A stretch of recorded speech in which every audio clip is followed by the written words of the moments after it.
Hello friends, welcome to online classes. मेरा नाम है रजत अग्रहरी। आज की क्लास में हम लोग का जो नया टॉपिक स्टार्ट हो रहा है उसका नाम है भूगोल, यानी कि एक नया सब्जेक्ट ही स्टार्ट हो रहा है, भूगोल। पिछली क्लासेस तक में हम लोगों ने इस जीएस वाले बैच में पॉलिटी कंप्लीट किया था और आज से हम लोग चालू करेंगे भूगोल। पहले समझेंगे कि इस सब्जेक्ट की इम्पोर्टेंस क्या है, और यह इम्पोर्टेंस समझने के स्तर पर नहीं बल्कि अंकों के स्तर पर है। यानी कि जो भी हम एग्जाम देते हैं, चाहे वह यूपीएससी हो, एमपीपीएससी हो या यूपीपीसीएस हो या कोई अदर स्टेट सर्विसेज एग्जाम हो, उसमें सबसे पहले हम देखेंगे कि भूगोल का पार्टिसिपेशन कितना कितना है, प्रीलिम्स में भी कितना है, मेंस में भी कितना है। तो सबसे पहले मैं आपको यह बता दूं, प्रीलिम्स में आप प्रीवियस ईयर के 10 सालों के भी क्वेश्चन पेपर अगर आप उठा लेंगे तो भूगोल के क्वेश्चन आपको बहुत मिलेंगे। कई बार कुछ सिंपल क्वेश्चन भी मिलते हैं, कई बार कुछ क्वेश्चन थोड़े टफ भी रहते हैं, कई बार स्टेटमेंट से संबंधित होते हैं, तो कई बार थोड़ा इसमें साइंटिफिकली, जनरली जो जलवायु विज्ञान वाला टॉपिक है उससे देखेंगे थोड़ा साइंटिफिकली भी क्वेश्चन आ जाते हैं। वह सब भूगोल से ही संबंधित होते हैं। तो हमको ये भूगोल टॉपिक पूरा करना है। और जब हम लोग मेंस में जाएंगे तो मेंस में आप देखोगे तो फर्स्ट पेपर में तो ज्योग्राफी आती ही आती है, फर्स्ट पेपर में भूगोल का पोर्शन रहेगा ही रहेगा। लेकिन जब हम थर्ड पेपर वगैरह देखेंगे जिसमें हम लोग जनरली इकोनॉमिक्स से रिलेट करते हैं, दरअसल कभी भी उसमें अर्थशास्त्र नहीं पूछता, कभी भी उसमें अर्थशास्त्र नहीं पूछता। आप कभी भी आप सिलेबस देखिएगा तो वहां सिलेबस में अर्थशास्त्र नहीं लिखा होगा, बल्कि वहां आर्थिक विकास, इकोनॉमिकल डेवलपमेंट लिखा होगा। कहने का मतलब वह भी एक प्रकार की भूगोल ही है, जो कि हम लोग इकोनॉमिक, जो हमारा ज्योग्राफी में इकोनॉमिक वाला पोर्शन है वही जाकर के पेपर 3 में आपके लिए हेल्पफुल हो जाता है। एग्रीकल्चर वगैरह, रिसोर्सेज वगैरह जितना अच्छा आप भूगोल में पढ़ते हैं उतना अच्छा आप इकोनॉमिक्स में नहीं पढ़ सकते हैं। तो वह सब चीजें भी आपका इसी टॉपिक में आपका कवर हो जाता है। तो मेंस के हिसाब से भी भूगोल बहुत महत्वपूर्ण है और प्रीलिम्स के हिसाब से भी भूगोल बहुत महत्वपूर्ण है। सबसे पहले आज मैं बात करूंगा कि हम लोग भूगोल पढ़ेंगे कैसे। तो भूगोल में हम सबसे पहले देखेंगे विश्व का भूगोल, यानी कि वर्ल्ड ज्योग्राफी, विश्व का भूगोल, वर्ल्ड ज्योग्राफी। फिर हम देखेंगे भारत का भूगोल, यानी कि इंडियन ज्योग्राफी। फिर हम लोग देखेंगे मानव भूगोल, यानी कि ह्यूमन ज्योग्राफी। और लास्ट में देखेंगे भूगोल के वो विभिन्न पक्ष, जैसे जो कि आपका अर्थशास्त्र से संबंधित है, इकोनॉमिक्स से संबंधित है, रिसोर्सेज से संबंधित है, वह सारे पोर्शन लास्ट में देखेंगे, जिसको मैं मिसलेनियस यानी कि विविध नाम से छोड़े दे रहा हूं। ठीक। इंडियन ज्योग्राफी के अंदर क्या क्या पढ़ेंगे, जिस दिन इंडियन ज्योग्राफी चालू होगी उस दिन मैं बता दूंगा कि उसके अंदर क्या क्या टॉपिक पढ़े जाएंगे। मानव भूगोल के अंदर क्या क्या पढ़े जाएंगे, वो जिस दिन मानव भूगोल में चालू करूंगा उस दिन मैं आपको बता दूंगा कि इसके अंदर क्या क्या सब टॉपिक रहेंगे। वर्ल्ड ज्योग्राफी, चूंकि मुझको यहीं से शुरुआत करनी है तो सबसे पहले मैं बताता हूं कि वर्ल्ड ज्योग्राफी के अंदर मैं क्या पढ़ाऊंगा। सबसे पहले मैं पढ़ाऊंगा भू आकृति विज्ञान, इसको हम लोग स्थलाकृति भी कहते हैं। भू आकृति या स्थलाकृति विज्ञान, इसको इंग्लिश में कहते हैं जियोमॉर्फोलॉजी। ठीक। फिर इसके बाद हम लोग देखेंगे जलवायु विज्ञान, इसको कहते हैं क्लाइमेटोलॉजी। फिर इसके बाद हम लोग पढ़ेंगे समुद्र विज्ञान, ओशियनोग्राफी। फिर हम लोग एक टॉपिक कंप्लीट करेंगे मृदा, सॉइल। और मृदा से रिलेटेड जितनी भी चीजें होती हैं, चाहे वह सॉइल प्रोफाइल हो या फिर उसके अलावा कितने टाइप की मृदा पाई जाती है विश्व भर में, ये मैं वर्ल्ड ज्योग्राफी के अंदर पढ़ा रहा हूँ। वापस से एक बार इंडियन ज्योग्राफी के अंदर जब आएंगे, भारत के भूगोल में मृदा, जो भारत के अंदर किस प्रकार से मृदा का वितरण है, तब मैं वहां पे एक मैप बना करके आपको बिल्कुल क्लियर करवा दूंगा। इतने टॉपिक हम लोग पढ़ेंगे तो हमारा जो पहला टॉपिक होगा वो होगा भू आकृति विज्ञान या स्थलाकृति विज्ञान। उसके भी पहले ये टॉपिक हमारा चालू होगा जिस दिन हमारा वर्ल्ड ज्योग्राफी चालू हो जाएगा। अब वर्ल्ड ज्योग्राफी चालू होने में कम से कम 3 या 4 लेक्चर अभी लग जाएंगे। अगर आज के लेक्चर को मैं इंक्लूड कर लूं तो कम से कम 4 लेक्चर होंगे। आज से जो 5वां लेक्चर होगा वहां से हमारा ये टॉपिक चालू हो जाएंगे।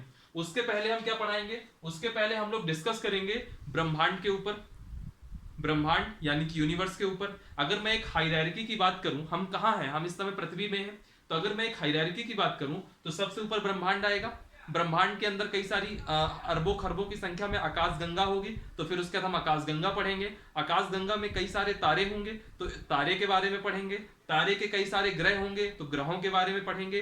ग्रहों के कई सारे उपग्रह होंगे, तो उपग्रहों के बारे में पढ़ेंगे।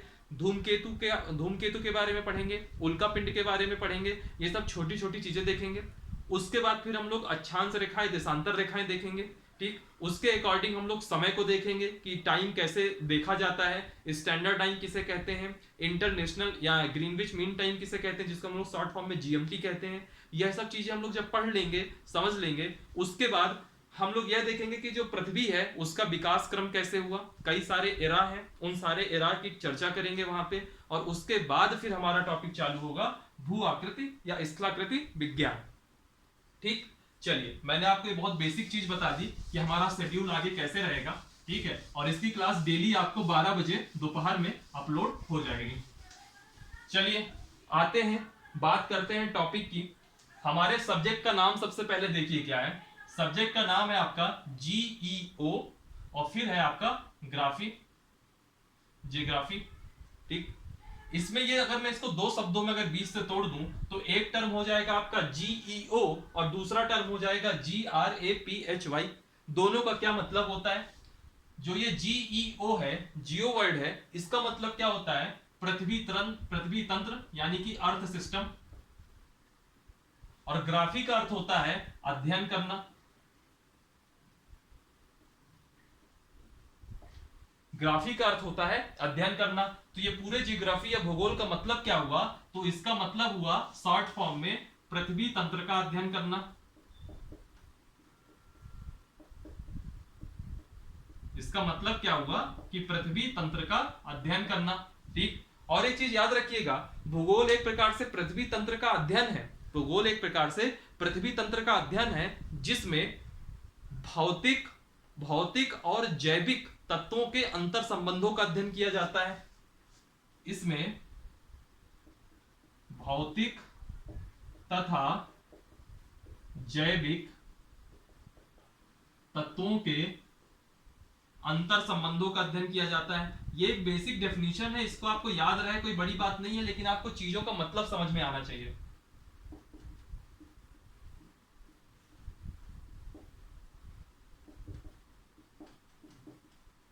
भूगोल एक पृथ्वी तंत्र का अध्ययन है। पृथ्वी में है क्या? या तो जैविक चीजें हैं या तो भौतिक चीजें हैं। तो भौतिक और जैविक तत्व जितने भी हैं उनके अंतर संबंधों का अध्ययन करना ही भूगोल है। अब बात आती है कि इस भौतिक तत्व के अंदर क्या आता है और इस जैविक तत्व के अंतर्गत क्या आता है। तो भौतिक तत्व के अंतर्गत क्या आएगा, इसके अंतर्गत क्या आएगा? इसके अंतर्गत आएंगे आपकी वनस्पतियां, जीव, वन्य जीव, इन सब का अध्ययन करना कहलाएगा भौतिक तत्वों के अंतर्गत। और जैविक तत्वों का मतलब क्या होगा? जैविक तत्वों के अंतर्गत क्या होगा? मानव संबंधी, जैसे अगर मैं एक ह्यूमन हूं तो एक मानव से संबंधित जितनी भी आर्थिक सामाजिक क्रियाएं होंगी वह सब आपका जैविक तत्वों के अंतर्गत आएगा।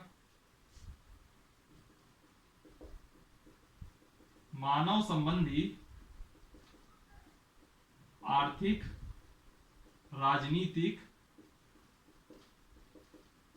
सामाजिक क्रियाएं। हालांकि ये कोई बहुत इंपॉर्टेंट चीज मैं अभी नहीं लिख रहा हूं, तो अगर आपको ये सब नहीं याद रहता तो कोई बहुत ज्यादा घबराने की जरूरत नहीं है, ना ही कहीं एग्जाम में आपसे ये पूछा जाएगा। मैं तो सिंपल मतलब बता रहा था ज्योग्राफी का कि भूगोल का मतलब क्या होता है। तो आप एक लाइन में याद रख लीजिए, पृथ्वी तंत्र का अध्ययन करना ही भूगोल है। ठीक, अब चूंकि अब आप समझ गए कि हमको अल्टीमेटली अध्ययन पृथ्वी का ही करना है, पृथ्वी से संबंधित चीजों का अध्ययन करना है, तो सवाल उठता है पृथ्वी आई कैसे? यह पृथ्वी आई कैसे? तो एक अगर मैं हायरार्की की बात करूं तो क्या है यह पूरी, मतलब पूरा क्या हम अक्सर क्या कहते हैं, यूनिवर्स यानी कि ब्रह्मांड है। ब्रह्मांड के अंतर्गत एक संरचना, एक टर्मिनोलॉजी यूज होगी जिसको हम आकाशगंगा कहेंगे। उसके अंतर्गत एक टर्मिनोलॉजी यूज होगी जिसको हम तारे कहेंगे, जो मैंने अभी थोड़ी देर पहले आपको बताया था। वो सारी टर्मिनोलॉजीज यूज होंगी। उन्हीं सारी टर्मिनोलॉजीज का हमको मतलब समझना है कि होता क्या है। सबसे पहले हम देखेंगे ब्रह्मांड क्या होता है। सबसे पहले हम देखेंगे ब्रह्मांड क्या होता है।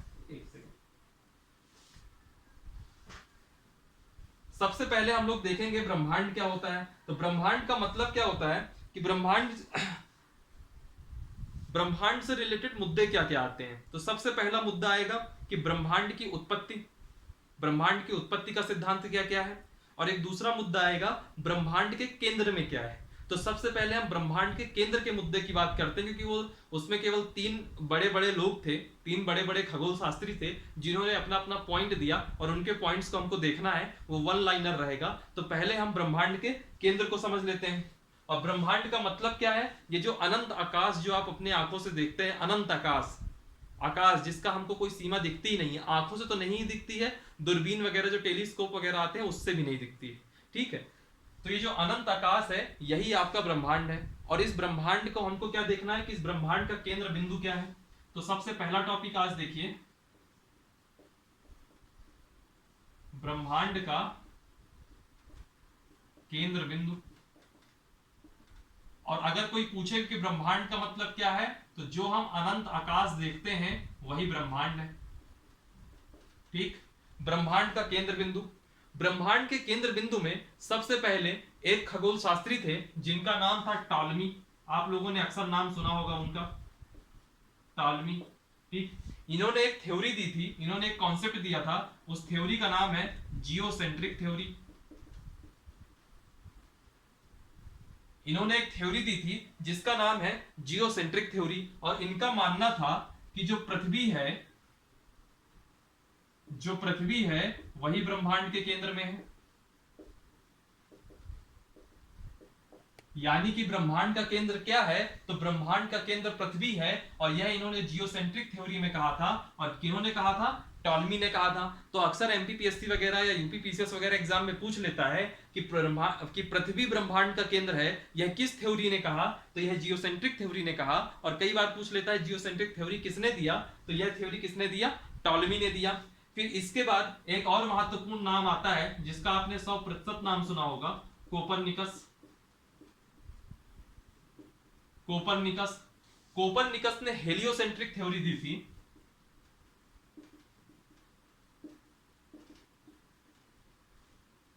कोपरनिकस ने हेलियोसेंट्रिक थ्योरी दी थी और इन्होंने कहा था कि ब्रह्मांड के केंद्र में क्या है? सूर्य। सूर्य जो है आपका ब्रह्मांड के केंद्र में है, इन्होंने ये कहा। तो दरअसल क्या है, जो इनकी ये थ्योरी हुई यह ब्रह्मांड के संदर्भ में ना रह करके यह थ्योरी किसके संदर्भ में हो गई? ये हमारे सौरमंडल के संदर्भ में हो गई। तो यानी कि जो इनकी थ्योरी है वह हमारे सौरमंडल तक सीमित रह गई, हमारे सौरमंडल तक इनकी थ्योरी सीमित रह गई। क्योंकि अगर आपने छोटी क्लासेस में कभी एनसीईआरटी में जब कक्षा 6, 7, 8 में पढ़ते होंगे तो कभी ना कभी तो सुना होगा कि एक सूरज है, सूरज के चारों ओर हमारे सारे जितने ग्रह हैं, टोटल 8 ग्रह हैं हमारे आज के समय में, तो 8 ग्रह चक्कर लगाते रहते हैं। तो यही कॉन्सेप्ट, ये क्या कहलाता है कि जब बीच में एक तारा हो उसके चारों तरफ प्लैनेट चक्कर लगाएं, इसको हम क्या कहते हैं? सौरमंडल या सोलर सिस्टम कहते हैं। तो सूर्य केंद्र में है, तो किसके केंद्र में है? वह सौरमंडल के केंद्र में है। तो जो इनकी थ्योरी थी कोपरनिकस की, वह सिर्फ और सिर्फ हमारे सौरमंडल तक सीमित रह गई, ना कि ब्रह्मांड के लिए। फिर तीसरे एक व्यक्ति का नाम था हर्सल। इन्होंने क्या किया था? इन्होंने दूरबीन की सहायता ली। दूरबीन का मतलब यहाँ टेलीस्कोप से है, वो वाला दूरबीन मत देखिएगा जो पहले की पिक्चरों में विलेन या डाकू यूज किया करते थे, वो वाला दूरबीन नहीं है, यह टेलीस्कोप है। तो दूरबीन की सहायता से इन्होंने बोला कि जो सौरमंडल है, इन्होंने एक कॉन्सेप्ट दिया कि जो सौरमंडल है यह आकाश गंगा का अंश मात्र है, यानी कि आकाश गंगा बहुत बड़ा है, इसका एक अंश मात्र है हमारा सौरमंडल, आकाश गंगा का अंश मात्र है। तो ये जो 3 थ्योरी आपके सामने लिखी है, यह 3 थ्योरी आपकी प्रचलित है ब्रह्मांड के केंद्र बिंदु के नाम पर। तो ब्रह्मांड के केंद्र बिंदु की जब भी बात आए तो आपको यह तीनों स्टेटमेंट पता होनी चाहिए। इससे रिलेटेड कहीं से कोई सा भी क्वेश्चन पूछ सकता है। यह भी पूछ सकता है कि सौरमंडल हमारा आकाश गंगा का केवल अंश मात्र है, यह कॉन्सेप्ट किसने दिया था? तो यह कॉन्सेप्ट हर्सल ने दिया था। सूर्य ब्रह्मांड के केंद्र में है, यह कॉन्सेप्ट किसने दिया था? यह कोपरनिकस ने कहा था। और पृथ्वी ब्रह्मांड के केंद्र में है, यह किसने कहा था? तो यह टॉलमी ने जियोसेंट्रिक थ्योरी के अंतर्गत कहा था। तो यह ब्रह्मांड के केंद्र बिंदु से संबंधित कुछ पॉइंट हो गए। अगला जो हमारा टॉपिक आएगा वह आएगा ब्रह्मांड की उत्पत्ति से संबंधित। हमको सब चीजें एक साथ पढ़नी है। पहले हम ब्रह्मांड पढ़ेंगे, फिर ब्रह्मांड के नीचे उसका छोटा भाई उसका एक लड़का आकाशगंगा पढ़ेंगे, फिर आकाशगंगा का लड़का यानी कि तारा पढ़ेंगे। ऐसे करके हम सारा एक एक टॉपिक कंप्लीट करेंगे। ठीक, तो ब्रह्मांड का केंद्र बिंदु हो गया। अब इसके बाद हम बात करते हैं ब्रह्मांड की उत्पत्ति का सिद्धांत। जब केंद्र बिंदु में इतनी सारी स्टेटमेंट आ गई तो उत्पत्ति से रिलेटेड तो बहुत सारी स्टेटमेंट आना लाजमी है। तो ब्रह्मांड की उत्पत्ति के सिद्धांत में मैं 3 स्टेटमेंट का डिस्कस करूंगा, लेकिन जो मैं लिखवाऊंगा वह सिर्फ एक स्टेटमेंट होगी। बहरहाल अभी हम यहां आते हैं हेडिंग में।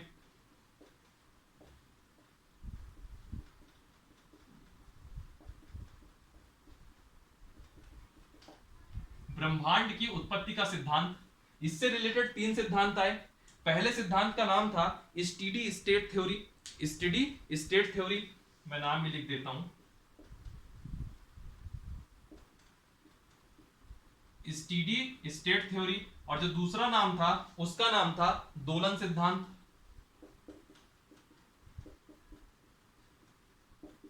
और इन दोनों को जो है मैं केवल आपको मुंह जवानी बता दूंगा, लिखाऊंगा नहीं। और स्टेडी स्टेट सिद्धांत को हम लोग स्टेडी स्टेट थ्योरी को हम लोग कहते थे स्थायी अवस्था सिद्धांत। इनको किसने दिया इतना महत्वपूर्ण नहीं है, आपको केवल एक थ्योरी पता होनी चाहिए कि इन्होंने इसके अंदर क्या बातें करी, और कोई मतलब नहीं है। स्टेडी स्टेट थ्योरी के अंतर्गत कहा गया ना ही ब्रह्मांड का कोई आदि है, ना ही ब्रह्मांड की कहीं से शुरुआत होती है, ना ही ब्रह्मांड का कोई अंत है। ना आदि ना अंत, यह कहा गया स्टेडी स्टेट थ्योरी के अंतर्गत कि ब्रह्मांड की ना ही कहीं से शुरुआत होती है, ना ही कहीं आदि है, ना ही कहीं यह इसका अंत है। और यह समयानुसार, समय के अनुसार यह अपरिवर्तित रहता है, इसमें कभी कोई चेंजेस नहीं आते। ठीक है, ऐसा कहा गया स्टेडी स्टेट थ्योरी में। अगर आपको इसको लिखना है तो मेरे जो भी मैं बोल रहा हूं इसको आप 10 सेकंड वापस से वीडियो रिवाइंड कीजिएगा, दोबारा सुनिएगा और कॉपी पेन में आप लिख सकते हैं। बहरहाल अगला आता है दोलन सिद्धांत। इसमें इन्होंने यह कहा कि 120 करोड़ वर्ष पहले, 120 करोड़ वर्ष पहले एक तीव्र विस्फोट हुआ। 120 करोड़ वर्ष पहले एक तीव्र विस्फोट हुआ और उसके बाद से ब्रह्मांड लगातार फैलता जा रहा है। उसके बाद से ब्रह्मांड लगातार फैलता जा रहा है। 120 करोड़ वर्ष पूर्व एक विस्फोट हुआ और उसके बाद ब्रह्मांड फैलता जा रहा है। ठीक, 120 करोड़ वर्ष पहले ब्रह्मांड में मतलब एक विस्फोट होता है और उसके बाद लगातार ब्रह्मांड फैलता जा रहा है। और इसी थ्योरी में कहा गया कि 290 करोड़ वर्ष बाद, 290 करोड़ वर्ष बाद फिर एक तीव्र विस्फोट होगा। सॉरी, 290 करोड़ वर्ष बाद ब्रह्मांड क्या होगा, विस्फोट नहीं होगा, ब्रह्मांड यहां संकुचित होने लगेगा।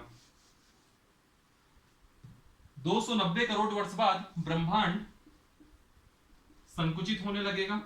इसी वजह से, क्योंकि पहले वो फैल रहा है, पहले वह फैल रहा है, बाद में वह सिकुड़ेगा।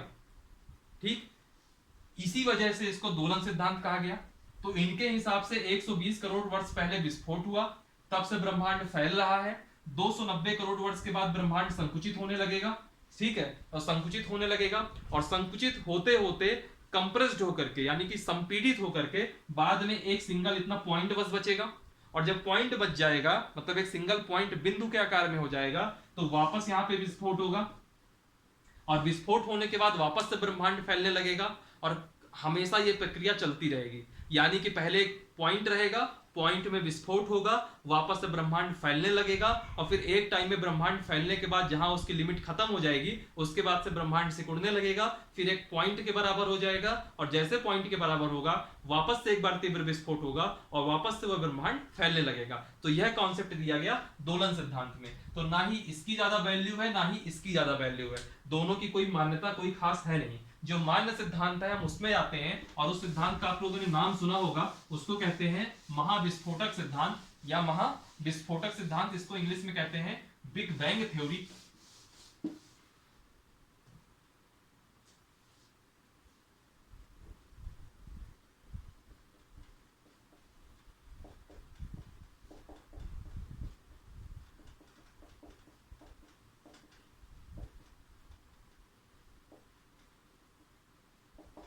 महाविस्फोटक सिद्धांत, और इसको हम लोग क्या कहते हैं, बिग बैंग थ्योरी।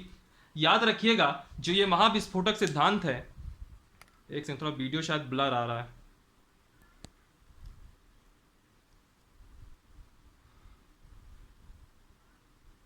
अभी सही हो गया।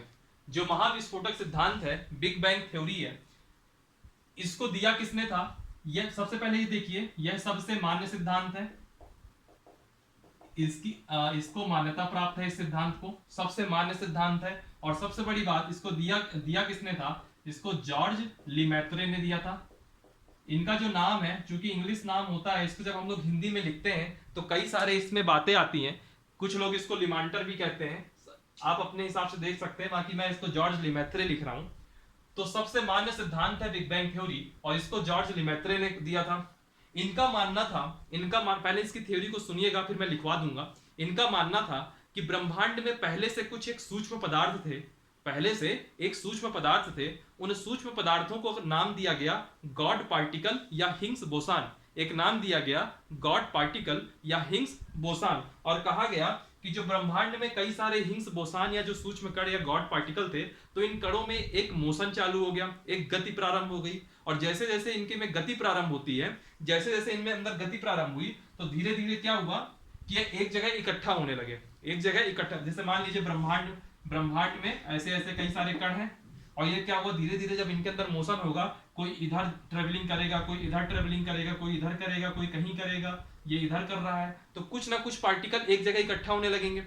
जब पार्टिकल इकट्ठा होने लगा तो धीरे धीरे क्या हुआ, इनका घनत्व बढ़ता गया। घनत्व के साथ साथ गतिज ऊर्जा बढ़ती गई, काइनेटिक एनर्जी बढ़ती गई। इन पदार्थों में घनत्व बढ़ता गया, गतिज ऊर्जा बढ़ती गई, और इन दोनों का परिणाम ये रहा कि तापमान बढ़ने लग गया, टेम्परेचर बढ़ने लग गया। और टेम्परेचर बढ़ने की वजह से अल्टीमेटली क्या हो गया, इसमें विस्फोट हो गया। टेम्परेचर बढ़ने से इसमें विस्फोट हो गया, और विस्फोट होने से क्या हुआ, विस्फोट होने से क्या होता है, जो पदार्थ होते हैं वह बिखर गए। विस्फोट होने से क्या हुआ, जो पदार्थ है बिखर गए। और जब पदार्थ बिखरेंगे तो कुछ पदार्थ ऐसे रहेंगे जो ज्यादा घनत्व के रहे होंगे, और कुछ पदार्थ ऐसे रहे होंगे जो कम घनत्व के होंगे। और यहां कम घनत्व का मतलब तुलनात्मक रूप से कम है, ठीक है।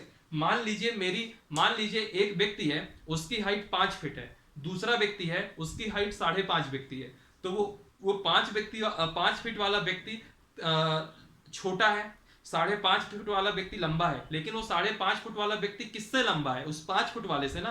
तो यहाँ तुलनात्मक कंपैरिजन अध्ययन हो रहा है या रिलेटिव अध्ययन हो रहा है। आप कहीं 90 किलोमीटर प्रति घंटा की स्पीड से बाइक चला रहे हैं, तो आप तेज चला रहे हैं या धीमे, कैसे तय होगा कि अगर कोई आपके साथ और कोई जो आपका साथी बाइक चला रहा हो, अगर वह 90 से धीमे चला रहा होगा तो कहा जाएगा कि आप तेज चला रहे हैं। अगर उसकी स्पीड 90 की जगह 95 हो जाएगी तो आपकी स्पीड 90 होने के बावजूद भी धीमी कहलाएगी। वैसे ही यहाँ पर भी है, जो घनत्व है, कुछ पदार्थ ज्यादा घनत्व के रहे होंगे तो कुछ पदार्थ कम घनत्व के रहे होंगे, और जो ये कम घनत्व है, इसका मतलब इन ज्यादा घनत्व वालों के कंपैरिजन में कम घनत्व रहा होगा। तो जो ज्यादा घनत्व के पदार्थ थे, इन्होंने क्या किया, इन्होंने नाभिक का निर्माण किया। जो ज्यादा घनत्व के पदार्थ थे, इन्होंने नाभिक का निर्माण किया। और जो कम घनत्व के पदार्थ थे, अब चूंकि ज्यादा घनत्व है, तो ज्यादा घनत्व है अगर इनके पास, तो इनके पास जो अट्रैक्शन पावर है, आकर्षण शक्ति है, वो भी ज्यादा है। तो जो कम घनत्व के पदार्थ होंगे, वह इस ज्यादा घनत्व के पदार्थ के चारों ओर परिक्रमा करने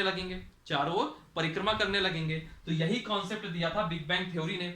और जो हमारा, अगर हम अपने सोलर सिस्टम में बात करें, तो हमारे सोलर सिस्टम में क्या है, ये सन है, और इस सन के चारों ओर कौन परिक्रमा कर रहे हैं, प्लैनेट परिक्रमा कर रहा है। मान लीजिए मैं इसमें अभी प्लैनेट में एग्जांपल ले लेता हूं, अर्थ का। तो अर्थ अगर सूर्य की चारों ओर परिक्रमा कर रही है, सूर्य तो अपनी जगह में स्थिर है, यानी कि जो सूर्य है ये क्या है, ज्यादा घनत्व का पदार्थ है, या ज्यादा घनत्व का पदार्थ है, यानी कि एक प्रकार से इसने किसका निर्माण किया, नाभिक का निर्माण किया। और जो पृथ्वी है वह सूरज की तुलना में कम घनत्व का पदार्थ है, लेकिन चूंकि इसका द्रव्यमान ज्यादा है, इसका घनत्व ज्यादा है, तो ऐसी स्थिति में क्या होता है, जब इसका घनत्व ज्यादा है तो ऐसी स्थिति में क्या होता है, जो पृथ्वी है इसके आकर्षण बल के कारण, इसके अट्रैक्शन फोर्स के कारण या आकर्षण शक्ति के कारण पृथ्वी इसके चारों तरफ परिक्रमा करती रहेगी। यही कॉन्सेप्ट यहां पर भी है और यही कॉन्सेप्ट हर जगह के लिए है कि एक बड़ा घनत्व का पदार्थ होगा और बाकी सब तुलनात्मक रूप में कम घनत्व के पदार्थ होंगे, तो बड़े घनत्व के पदार्थ के चारों तरफ जो कम घनत्व के पदार्थ होंगे वह चक्कर लगाते रहेंगे। फॉर एग्जाम्पल हमारा जो सौर मंडल है, दरअसल ये ब्रह्मांड है, मान लीजिए ये ब्रह्मांड है। ब्रह्मांड मान लीजिए ये बोर्ड है, ये बोर्ड पूरे में अपने आप में एक ब्रह्मांड है, ठीक है। ब्रह्मांड में एक हमारा ये वाला एक हमारा गैलेक्सी है, गैलेक्सी यानी कि आकाशगंगा हो गया। अब इतने बड़े ब्रह्मांड के अंतर्गत एक छोटा सा हिस्सा है हमारी गैलेक्सी का, और इस गैलेक्सी का मान लीजिए एक ये छोटा सा हिस्सा है हमारे सोलर सिस्टम का, यानी कि हमारे सौर मंडल का। तो जो हमारे सौर मंडल का हिस्सा होगा और इसके अंदर एक तारा है सूरज, और उस सूरज के चारों तरफ जो 8 ग्रह चक्कर लगा रहे हैं उसमें से एक ग्रह है पृथ्वी। सोच लीजिए हम ब्रह्मांड के कितने बड़े हिस्से में रह रहे हैं, ठीक है। तो अब देखिए जो हमारा ये ग्रह पृथ्वी है, ये ग्रह जो पृथ्वी है यह जो है इस सूरज के चक्कर लगा रही है, ठीक। लेकिन जो ये पूरा का पूरा जो सोलर सिस्टम होगा यह इस आकाशगंगा का कहीं ना कहीं चक्कर लगा रहा होगा, क्यों? आकाशगंगा में भी कोई नाभिक होगा, मान लीजिए नाभिक है, तो इसका द्रव्यमान इस पूरे सोलर सिस्टम का, यानी कि जो हमारा सोलर सिस्टम है इसके द्रव्यमान से कहीं ज्यादा होगा, तो उसका घनत्व भी ज्यादा होगा, तो ये ज्यादा घनत्व का नाभिक कहलाया और हमारा सोलर सिस्टम का जो घनत्व है वो कम कहलाएगा। तो सोलर सिस्टम भी हमारा कहीं ना कहीं इसी आकाशगंगा में परिक्रमा कर रहा होगा। सिमिलरली हो सकता है आकाशगंगा भी किसी नाभिक की परिक्रमा कर रही हो। समझ रहे हैं मेरी बात को, कि एक जो ज्यादा घनत्व का पदार्थ होगा वह बिल्कुल राजा की तरह बैठ जाएगा और जो कम घनत्व के पदार्थ होंगे उसके चारों ओर चक्कर लगा रहे होंगे। सिंपल सी बात देखिए, मान लीजिए ये डीएम साहब है, सूरज हमारा डीएम साहब है, हम सब प्रजा हैं, तो हम सब प्रजा हैं, डीएम साहब के यहाँ चक्कर लगा रहे हैं पहले, फिर डीएम साहब भी किसी के अंडर में काम कर रहे होंगे, तो मान लीजिए डीएम साहब एक सौर मंडल हो गए। अब सौर मंडल आकाशगंगा के अंदर है, तो जो हमारे सौर मंडल यानी कि जो डीएम साहब हैं वो आकाशगंगा यानी कि मुख्यमंत्री साहब के चक्कर लगा रहे हैं, और मुख्यमंत्री साहब भी किसी के अंडर होंगे, तो मान लीजिए वो मुख्यमंत्री यानी कि आकाशगंगा भी ब्रह्मांड के अंदर किसी न किसी नाभिक का चक्कर लगा रहा होगा और उसको हम प्रधानमंत्री कह देंगे। कहने का मतलब एक प्रकार से ये हायरार्की है जो कि पूरी तरीके से सेट है। और ये जो मैंने अभी एग्जांपल दिया डीएमईएम वाला, तो यह सिर्फ और सिर्फ एक एग्जांपल था, इसको बहुत सीरियसली लेने की जरूरत नहीं। बहरहाल ऐसे करके बिग बैंग थ्योरी आई और महाविस्फोटक सिद्धांत के अंतर्गत समझाया गया कि कैसे बड़े घनत्व के जो पिंड होते हैं वो नाभिक का निर्माण करते हैं और जो छोटे घनत्व वाले पिंड होते हैं वह उनके चक्कर लगाते हैं आकर्षण शक्ति के कारण। और याद रखिएगा, जब कोई छोटे द्रव्यमान का पिंड जब चक्कर लगा रहा होता है, जब छोटे द्रव्यमान का पिंड चक्कर लगा रहा होता है आकर्षण शक्ति के कारण, तो वह एक निश्चित अवस्था और एक निश्चित समय के अनुरूप चक्कर लगाता है, एक निश्चित अवस्था और एक निश्चित समय के अनुरूप चक्कर लगाता है। और जो गतियां होती हैं वह भी दो टाइप की होती है, एक होता है आपका घूर्णन जिसको हम लोग रोटेशन कहते हैं, अभी मैं इसको पूरा लिखवाऊंगा आपको, घूर्णन जिसको हम रोटेशन कहते हैं, और दूसरा होता है परिक्रमण जिसको हम रिवोल्यूशन कहते हैं। इनका भी मतलब समझ लीजिए, जैसे पृथ्वी है, पृथ्वी का एग्जाम्पल लीजिए, क्योंकि पृथ्वी और सूरज तो बहुत सुने होंगे आप, अब ये भी नहीं सुने होंगे तो फिर मैं क्या कर सकता हूँ। पृथ्वी है, पृथ्वी सूरज के चक्कर लगा रही है, मान लीजिए ये कैप है, ये सूरज है, ये स्थिर है, ये मार्कर ये पेन है, ये जो है पृथ्वी है, ये इसके चारों तरफ चक्कर लगा रही है, ठीक है। जो ये इसके चारों ओर घूम रही है, ये चारों ओर घूम रही है यानी परिक्रमा कर रही है, ठीक है, ये चारों ओर परिक्रमा कर रही है, तो ये परिक्रमा क्या कहलाएगा, परिक्रमण कहलाएगा, रिवोल्यूशन कहलाएगा। लेकिन यही पृथ्वी जो अपने अक्ष में, यानी कि ये पृथ्वी इसके चक्कर लगा रही, साथ साथ में ये आपस में अपना ऐसे भी रोटेट कर रही है। अगर मान लीजिए कि यह पृथ्वी इस सूरज के चक्कर न लगा रही होती तो वैसी स्थिति में कैसे होती, ये ऐसे ऐसे बस घूम रही होती, अपनी जगह खड़े खड़े घूम रही होती। तो ये जो अपनी जगह खड़े खड़े घूमना कहलाता है, यानी कि जो अपने अक्ष के चारों ओर घूमना कहलाता है, अपने एक्सिस के चारों ओर घूमना कहलाता है, ये आपका कहलाएगा घूर्णन यानी कि रोटेशन। कैसे, एक और मतलब एग्जांपल देखिए, अक्सर आप लोगों ने सोमवती अमावस्या में घर की महिलाओं को जाते हुए देखा होगा कि बरगद के पेड़ के 108 बार परिक्रमा लगाती हैं, 108 बार परिक्रमा लगाती हैं। तो जो 108 बार परिक्रमा लगाती हैं, या आप किसी मंदिर में जाते हैं तो मंदिर में किसी देवी या देवता का जिसका भी मंदिर होगा उसकी जब आप परिक्रमा लगाते हैं गर्भगृह के, तो परिक्रमा किसके लगा रहे हैं, जैसे बीच में मूर्ति है तो आप ऐसा पूरा मतलब चक्कर लगाते हैं, एक पूरा परिक्रमा करते हैं। तो वो आपका परिक्रमण यानी कि रिवॉल्यूशन कहलाएगा। लेकिन आप अपनी ही जगह में अगर ऐसे ऐसे ऐसे ऐसे घूमते रहेंगे, अपने जगह में ऐसे ऐसे ऐसे घूमते रहेंगे, तो ये मैं अपने एक्सिस के चारों तरफ घूम रहा हूं, यानी कि ये क्या कहलाएगा, रोटेशन। ये बेसिक कॉन्सेप्ट है रोटेशन और रिवॉल्यूशन के बीच में। तो पृथ्वी अपने अक्ष के चारों, अपने अक्ष में जो घूमती रहती है, यह आपका क्या कहलाएगा, यह कहलाएगा घूर्णन। और जो पृथ्वी सूर्य के चारों तरफ चक्कर लगाती है, परिक्रमा करती है, ये क्या कहलाएगा, ये कहलाएगा परिक्रमण। और परिक्रमण करने में लगभग पृथ्वी 365 सही 1/4 दिन का समय लेती है, और जो घूर्णन होता है उसमें पृथ्वी 24 घंटे, लगभग 24 घंटे का समय लेती है। तो जो पृथ्वी अपने अक्ष के चारों ओर घूमती है, घूर्णन होता है, उसी वजह से हमको अपने जगह, अपने घर में दिन और रात दिखता है। और जो पृथ्वी परिक्रमा करती है, इसी वजह से हमारे यहाँ ठंडी, गर्मी, बरसात यानी कि जो मौसमी परिवर्तन होते हैं वो इसकी वजह से होते हैं। बहरहाल अभी आप इसमें मत फोकस करिए, अभी सिर्फ और सिर्फ घूर्णन और परिक्रमण का मतलब समझ लीजिए, ठीक है। आई होप आपको बिग बैंग थ्योरी समझ में आ गई होगी। अगर इसमें कहीं कोई डाउट होगा तो कमेंट बॉक्स में जाकर के आप पूछ भी सकते हैं। और अगर एक बार आप इसको वीडियो को रिवाइंड कीजिएगा, दोबारा सुन लीजिएगा। बाकी मैं अभी एक बार थ्योरी लिखवा रहा हूं, तो शायद थ्योरी लिखेंगे तो लिखी हुई थ्योरी ज्यादा अच्छे से आपको समझ में आ जाएगी। क्या होता है ज्योग्राफी में, जब तक आप समझोगे नहीं ना तो कोई मतलब नहीं है, क्योंकि इसमें कहीं से भी कोई भी क्वेश्चन पूछ लेता है। इसमें रटने वाला कोई कॉन्सेप्ट नहीं है। ये हिस्ट्री नहीं है कि आप इसमें कोई फैक्ट आपको याद कर लिया और हो गया काम। हालांकि हिस्ट्री भी अपनी जगह में एक बहुत इंपॉर्टेंट सब्जेक्ट है, उससे भी क्वेश्चन बहुत आएंगे। बट जो ज्योग्राफी वाला पोर्सन है, इसमें आप बिना समझ के आगे नहीं बढ़ सकते। और हालांकि अगर आपको हिस्ट्री में भी अगर आपको कोई चीज पढ़नी है, ढंग से पढ़ना है, तो उसको भी आपको साइंटिफिकली ही पढ़ना पड़ता है। तो यहाँ मैं हिस्ट्री का कुछ इंसर्ट जैसा नहीं है, लेकिन ज्योग्राफी अगर आपको पढ़ना है तो ज्योग्राफी बिना साइंटिफिक तरीके से या बिना समझे कॉन्सेप्ट्स बनाए बिना आप इसको नहीं पढ़ सकते। बहरहाल, क्योंकि आप कितना रटोगे, आप ये थोड़ी ना रटने लगोगे कि मोशन चालू होगा, फिर गतिज ऊर्जा बढ़ेगी, फिर ये होगा, फिर घनत्व बढ़ेगा, फिर टेम्परेचर बढ़ जाएगा। ऐसे आप नहीं रट सकते, इसमें कॉन्सेप्ट बनाना पड़ेगा, ठीक है। चलिए, महाविस्फोटक सिद्धांत, बिग बैंग थ्योरी सबसे मान्य सिद्धांत है। और इसको दिया किसने था, तो इसको दिया था जॉर्ज लीमैत्रे ने, ठीक है। इन्होंने कहा कि ब्रह्मांड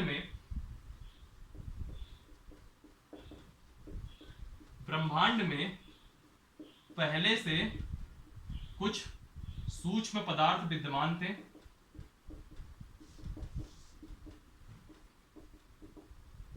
और उसका नाम इन्होंने क्या बोला, इन्होंने उसका नाम बोला गॉड पार्टिकल या हिग्स बोसान। गॉड पार्टिकल कहा या हिग्स बोसान कहा, तो कुछ सूक्ष्म पदार्थ या कुछ आद्य पदार्थ कह दीजिए, ठीक। कुछ आद्य पदार्थ विद्यमान थे जिसका नाम इन्होंने दिया गॉड पार्टिकल या हिग्स बोसान। और इन्होंने ये कहा कि ब्रह्मांड में स्थित पदार्थों में गति उत्पन्न हुई। ब्रह्मांड में जितने भी पदार्थ थे उनमें गति उत्पन्न हुई, और गति उत्पन्न हुई जिसके कारण यह कम क्षेत्र में पदार्थ एकत्रित होने लगे।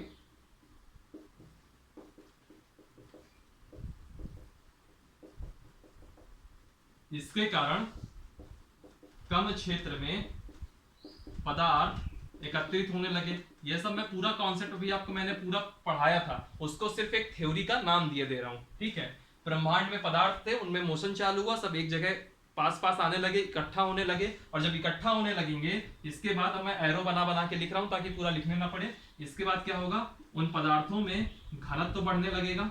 ऊपर का एरो का मतलब होता है बढ़ना, नीचे की तरफ एरो का मतलब होता है घटना। घनत्व तो बढ़ने लगेगा, तथा काइनेटिक एनर्जी यानी कि गतिज ऊर्जा बढ़ने लगेगी। और जब घनत्व और गतिज ऊर्जा बढ़ेगी, वैसी स्थिति में तापमान बढ़ने लगेगा। और तापमान जब बढ़ने लगेगा तो एक विस्फोट होगा, जिसको हमने नाम दे दिया महाविस्फोट। घनत्व तो बढ़ा, गतिज ऊर्जा बढ़ी, उससे तापमान बढ़ा, और तत्पश्चात महाविस्फोट हुआ। और महाविस्फोट से क्या होगा, महाविस्फोट से जितने भी पदार्थ होंगे वह बिखर जाएंगे।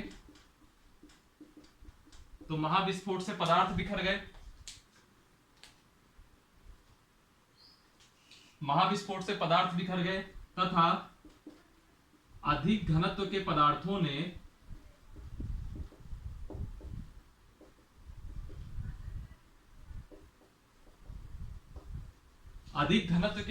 ने नाभिक का निर्माण किया। मैंने अभी आपको बताया ही था, जो ज्यादा घनत्व होगा वह अपना एक जगह स्टेबल हो गया, एक नाभिक बन गया, और उसकी आकर्षण शक्ति की वजह से जो चारों तरफ उसके कम घनत्व के पदार्थ होंगे वह उसकी परिक्रमा करने लगे। ठीक है, निर्माण किया। इसके चारों ओर अपेक्षाकृत कम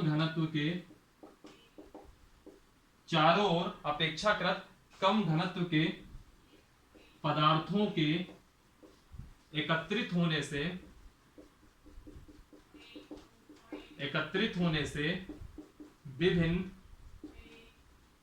होने से विभिन्न ब्रह्मांडीय पदार्थों का निर्माण हुआ।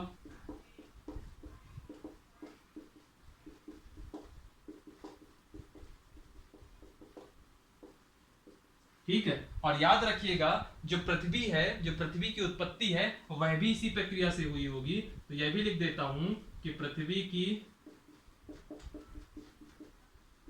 उत्पत्ति भी इसी प्रक्रिया से हुई। ठीक, पृथ्वी की जो उत्पत्ति है वह भी इसी प्रक्रिया से हुई होगी। इसका आप स्क्रीनशॉट ले लीजिएगा, फिर इससे रिलेटेड और एक दो पॉइंट है वह भी देख लीजिए, और फिर हमारा ब्रह्मांड से संबंधित टॉपिक खत्म हो जाएगा। फिर हम लोग उसके नीचे आकाश गंगा, तारे, इन सब की बात करेंगे। ठीक, इसको आप स्क्रीनशॉट ले लीजिएगा।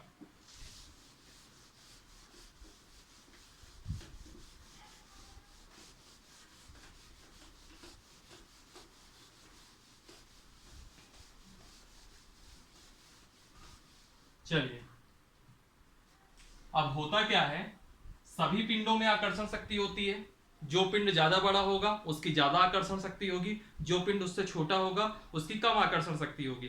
पृथ्वी की भी आकर्षण शक्ति है, पृथ्वी से बहुत बड़े सूरज की भी आकर्षण शक्ति है, और पृथ्वी से कम द्रव्यमान वाले चंद्रमा की भी एक आकर्षण शक्ति है। ठीक है, तो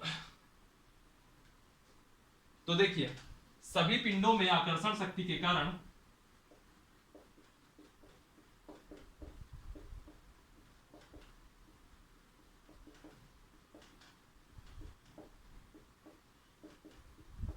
सभी पिंडों में आकर्षण शक्ति के कारण सभी पिंड एक दूसरे के सापेक्ष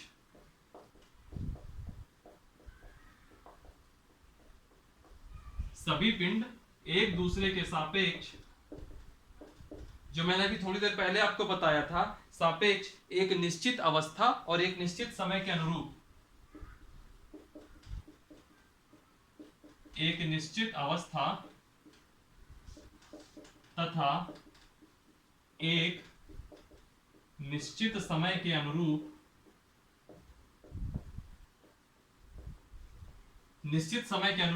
घूर्णन, यहां घूर्णन का मतलब क्या है, रोटेशन तथा परिक्रमण, यानी कि रिवोल्यूशन करते हैं।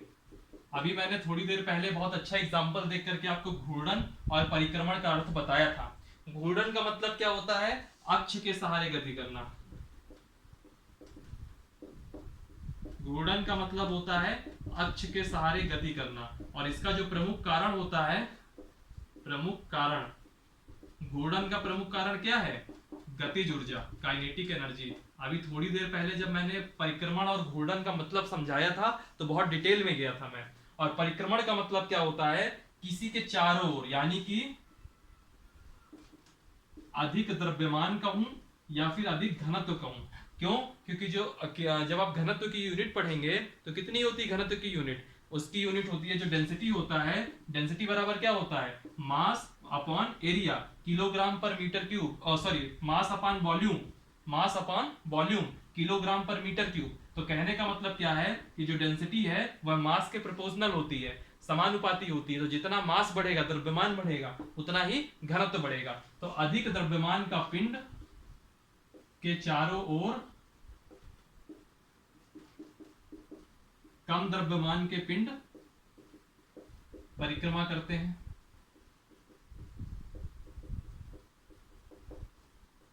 ठीक, कम द्रव्यमान के पिंड परिक्रमण करते हैं और इसका कारण क्या है? आकर्षण शक्ति। ये इसका कारण बन जाएगा। ठीक ठीक। ब्रह्मांड से रिलेटेड जितनी भी टॉपिक थे, ब्रह्मांड का केंद्र, ब्रह्मांड की उत्पत्ति का सिद्धांत, मेनली बिग बैंग थ्योरी, उसके अंतर्गत भी जो रोटेशन, रिवॉल्यूशन, कैसे क्या कॉन्सेप्ट हुआ, मैंने आज की क्लास में आपको यह सब पूरा समझा दिया। ठीक है, फिर मैंने आपको बोला था कि ब्रह्मांड की जब हम बात करेंगे तो ब्रह्मांड के अंतर्गत और क्या क्या बात करेंगे। तो देखिए, ब्रह्मांड ब्रह्मांड तो बात कर लिया हमने, ये पूरा बोर्ड अगर ब्रह्मांड मान ले तो ये ब्रह्मांड की बात कर लिया। अब ब्रह्मांड के अंदर क्या क्या होगा? ब्रह्मांड के अंदर हम बात करेंगे आकाशगंगा की। ब्रह्मांड में अरबों खरबों आकाशगंगा पाई जाती हैं और उस एक आकाशगंगा के अंतर्गत ब्रह्मांड में उस एक आकाशगंगा में कई सारे सौरमंडल पाए जाते हैं। कई सारे सौरमंडल पाए जाते हैं। सौरमंडल में कई सारे तारे पाए जाएंगे, तारा यानी कि स्टार। तारे के बाद उपग्रह, सैटेलाइट देखेंगे हम लोग। उपग्रह के बाद हम लोग तारे के बाद हम लोग ग्रह देखेंगे, पहले प्लैनेट देखेंगे, फिर इसके बाद सैटेलाइट्स यानी कि उपग्रह देखेंगे। उपग्रह को देखने के बाद हम लोग उल्का पिंड देखेंगे। और यहां साथ में एक चीज और लिख लीजिए, क्षुद्र ग्रह यानी कि एस्ट्रॉइड देखेंगे। ठीक, फिर उल्का पिंड देखेंगे, फिर हम लोग धूमकेतु देखेंगे। ठीक है, इतना टॉपिक देखेंगे और सब कुछ आपका ये पूरा आपका ये जो बेसिक्स थे ये कंप्लीट हो जाएगा। फिर इसके बाद अक्षांश रेखाएं और देशांतर रेखाएं और टाइम देख लेंगे। उसके बाद फिर हम लोग जियोमॉर्फोलॉजी में चल देंगे। चलिए, अभी टाइम कितना हो गया है? लगभग 41 मिनट्स की क्लास हो गई है। तो आकाशगंगा का एक टॉपिक देख लीजिए। आकाशगंगा एक छोटा टॉपिक है, कोई बहुत बड़ा टॉपिक नहीं है। और कल से फिर हम लोग सौरमंडल, तारे, ग्रह, उपग्रह इसमें बात करेंगे। ठीक है, सिर्फ आकाशगंगा देख लीजिए, 5 मिनट में हो जाएगा। क्या होता है कि फिर ऐसे छोटे छोटे टॉपिक्स की वजह से ही क्लास 2 लेक्चर में हो जानी चाहिए वो 3 लेक्चर में खिंच जाती है। ठीक, अब हम बात करेंगे आकाशगंगा की। आकाशगंगा को इंग्लिश में कहते हैं गैलेक्सी। आकाशगंगा को इंग्लिश में कहते हैं गैलेक्सी। इसमें होता क्या है? ब्रह्मांड में अरबों खरबों तारों के समूह को, ब्रह्मांड में अरबों खरबों तारों के समूह को जिसकी एक निश्चित आकृति होती है उसको हम आकाशगंगा कहते हैं। पहले परिभाषा देख लीजिए। ब्रह्मांड में अरबों खरबों तारों के समूह को जिसकी एक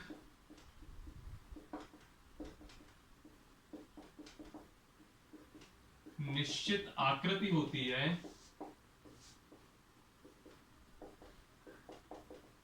आकाशगंगा कहते हैं। तो आकाशगंगा की डेफिनेशन क्या हुई? ब्रह्मांड में कई सारे तारे हैं, तो कुछ अरबों खरबों तारे जो होंगे, कुछ अरबों खरबों तारे मतलब कई सारे अरबों खरबों है मान लीजिए, तो कुछ अरबों खरबों तारों का एक समूह जो एक बिल्कुल एक स्ट्रक्चर में हो, एक इमेज जैसा फील हो रहा हो, उसको हम क्या नाम देते हैं? आकाशगंगा, या फिर हम उसको कहते हैं गैलेक्सी। और याद रखिएगा, पृथ्वी यानी कि जो हमारा ग्रह है, वह जो हमारा सौरमंडल है पूरा, पृथ्वी वह हमारा सौरमंडल जिस आकाशगंगा में स्थित है उसका नाम क्या है पता है आपको? उसका नाम है ऐरावत पथ। उसका नाम है ऐरावत पथ और इंग्लिश में इसको कहते हैं मिल्की वे। ऐरावत को कई लोग इंद्रदेव का हाथी मत समझ लीजिएगा, इसका नाम है ऐरावत पथ और इसको हिंदी में कहते हैं मिल्की वे। और एक चीज याद रखिएगा, जो इसका आकार होता है वो कैसा रहता है? चपटी आकार का है। यह जो हमारा मिल्की वे है या गैलेक्सी है, यह चपटी आकार यानी कि डिस्क वाली शेप का है। ठीक है, और एक चीज याद रखिएगा, जो पृथ्वी का जो सौर परिवार है, मैंने अभी थोड़ी देर पहले ही आपको बताया, हमारे सौरमंडल में जो सूरज है वह बड़े द्रव्यमान या बड़े घनत्व का पिंड है। उसके चारों तरफ जो कम द्रव्यमान के जो ग्रह हैं वह चक्कर लगा रहे हैं। वैसे ही जो हमारा सौरमंडल है वह भी अपनी आकाशगंगा के किसी नाभिक का चक्कर लगा रहा होगा। तो हमारा सौरमंडल अपने नाभिक का चक्कर जैसे हमको पता है कि पृथ्वी कितने दिन में चक्कर लगाती है, तो पृथ्वी लगाती है 365 सही 1/4 दिन में परिक्रमा करती है। और जो आपका ये होता है, क्या नाम है इसका, जो चंद्रमा होता है वो 27 दिन कुछ घंटे में परिक्रमा करता है। लेकिन जो चंद्रमा होता है वो लगभग 27 दिन 8 घंटे, 27 दिन 8 घंटे में चंद्रमा परिक्रमा करता है पृथ्वी की। वैसे ही जो हमारा सौर मंडल है वह जो अपने नाभिक का चक्कर लगाता है वह लगाता है 25 करोड़ वर्षों में। कितने टाइम में? 25 करोड़ वर्षों में चक्कर लगाता है।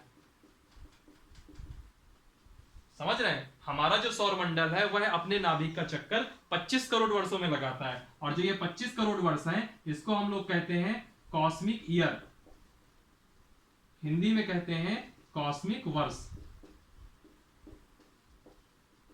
कॉस्मिक वर्ष, ठीक है, ठीक, कॉस्मिक वर्ष। अब इसके बाद आकाशगंगा में कई सारे सौरमंडल होंगे।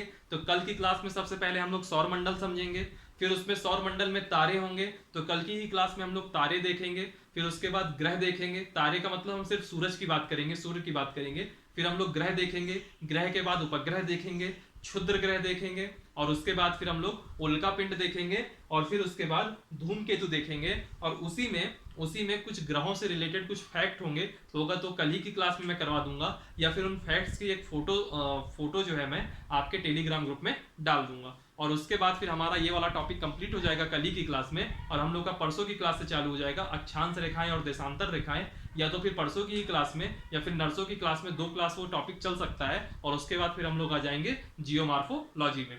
चलिए फिर भू आकृति विज्ञान में, चलिए फिर आज की क्लास यहीं से खत्म करते हैं। टाइम भी ज्यादा हो रहा है, 46 मिनट्स हो गए होंगे, 46 मिनट्स हो गया, ठीक है। वीडियो को लाइक कीजिएगा, वीडियो को कमेंट करिएगा, इसकी लिंक शेयर कीजिएगा, क्योंकि आज से ये पहली क्लास है तो आप लोग इसको ज़्यादा से ज़्यादा शेयर कीजिए ताकि ज़्यादा से ज़्यादा लोग देख सकें।